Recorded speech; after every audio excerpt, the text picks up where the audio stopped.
Olá, sejam todos muito bem-vindos a mais um vídeo aqui do nosso canal, Chayana, filha dele, trazendo para você a palavra de Deus para abençoar a sua vida, para trazer para a sua vida ainda mais sabedoria, ainda mais a graça e a misericórdia de Deus, que te ama tanto.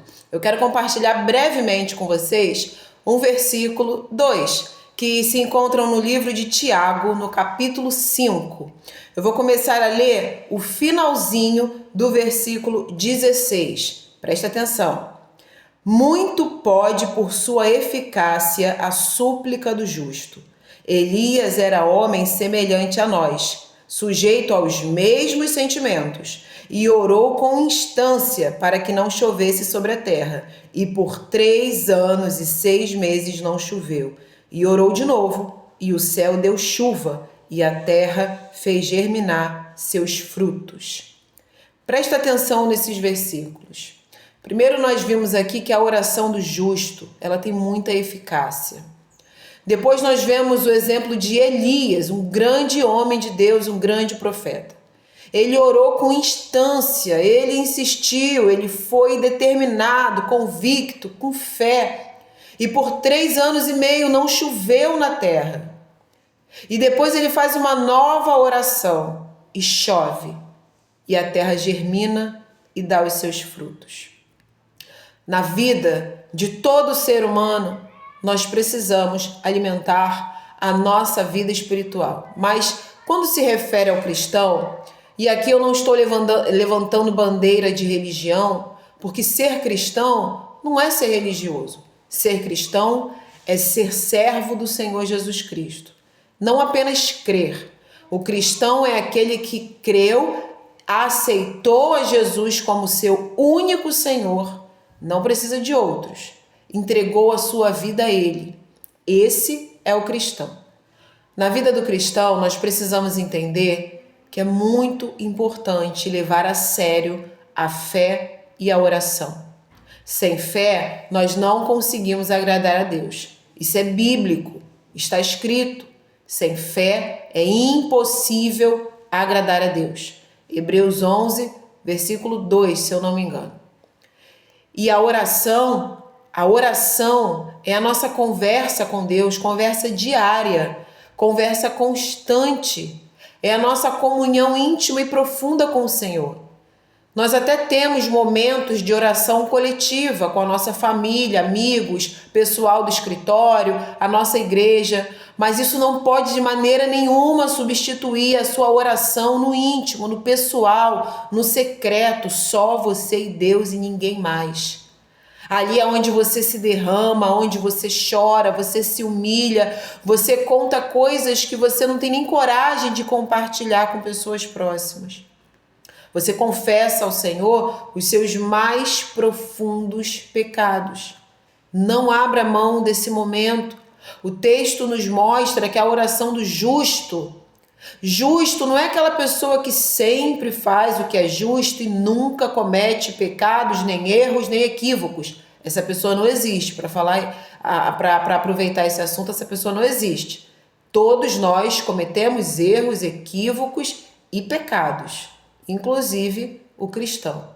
A diferença é que quando o cristão peca, quando ele faz algo que não deveria fazer, seja fazer, falar, pensar, seja lá o que for, ele se arrepende, ele se envergonha, ele se entristece, ele entende que ele está magoando e ferindo o Espírito Santo de Deus. Ele confessa ao Senhor para que o Senhor o perdoe. Aquele que não é cristão, que não aceitou a Jesus, aquele que não quer saber das coisas de Deus, ele peca, ele erra e ele não se envergonha, ele não tem culpa, ele não tem arrependimento. É diferente de remorso. Ele não se arrepende e ele continua fazendo. Essa é a grande diferença.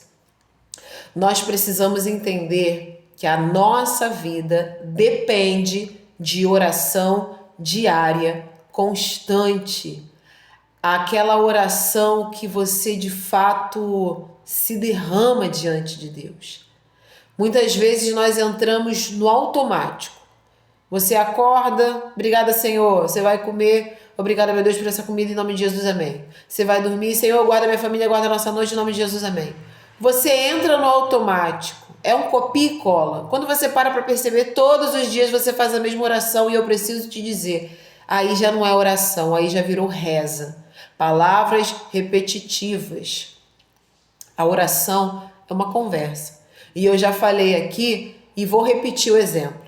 Quando você chega para um amigo, para uma pessoa que você vai conversar, você não faz isso aqui. Oi, bom dia, tudo bem? Como você tá? Oi, bom dia, tudo bem? Como você tá? Oi, bom dia, tudo bem? Como você tá? Isso não é uma oração.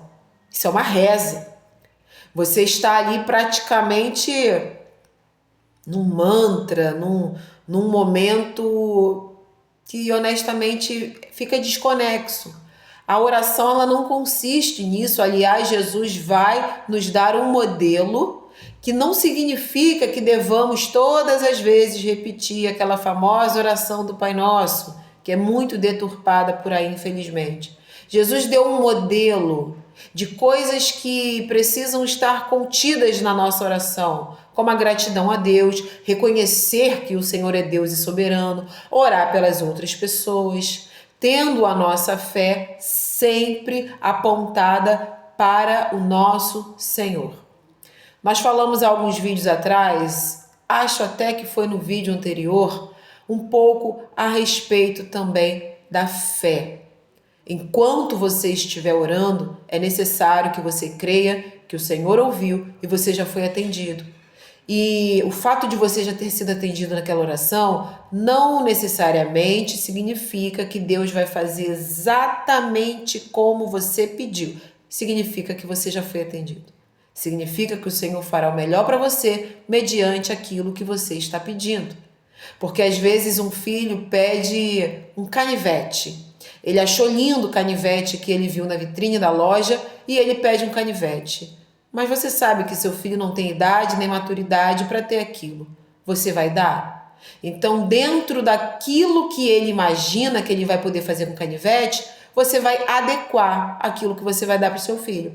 Talvez você dê para ele uma faquinha de escoteiro, talvez uma sem serra, para ele descascar maçã. Ou talvez você dê algum outro objeto que vai remeter à aventura que ele gostaria de viver com aquele canivete. Deus faz isso com a gente. Se o Senhor olha para a gente e vê que nós ainda não estamos prontos, amadurecidos para receber aquilo que nós pedimos, o Senhor não vai nos deixar ali aflitos, amargurados, a seca, a míngua, porque Deus nos ama e Ele tem prazer e grande alegria em abençoar. Mas dentro do contexto que nós pedimos, com a sabedoria do Senhor, Ele vai buscar o que Ele vai nos entregar. E aí, às vezes a gente vai parar para pensar, mas eu orei pedindo isso, Deus me deu aquilo. Tudo bem, até tem alguma coisa a ver, mas não foi exatamente o que eu pedi. Deus dá aquilo que a gente pede quando nós temos capacidade de receber aquilo que a gente pede. Então veja que a oração, ela é um relacionamento íntimo com Deus, mas que tem que ser mantido diariamente. Eu costumo dizer aqui em casa, e eu já falei várias vezes aqui no canal, que quando você tem o hábito de falar com um amigo pelo telefone, na primeira ligação, às vezes até no respirar, pode ter um monte de gente em volta, um barulho, você reconhece aquela voz porque é teu amigo íntimo. Vocês se falam sempre. É diferente daquela pessoa que você quase nunca fala, às vezes 2 vezes ao ano vocês se falam. É mais difícil reconhecer a voz, principalmente se tiverem barulhos ao redor. A oração com Deus é a mesma coisa.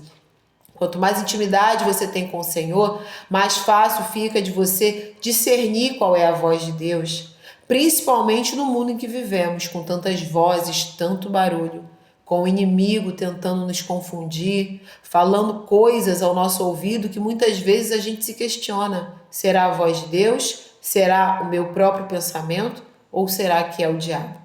Quando você tem um relacionamento íntimo com Deus, fica mais fácil de você discernir, identificar a voz do Senhor, a voz do seu Senhor, a voz do seu Pai.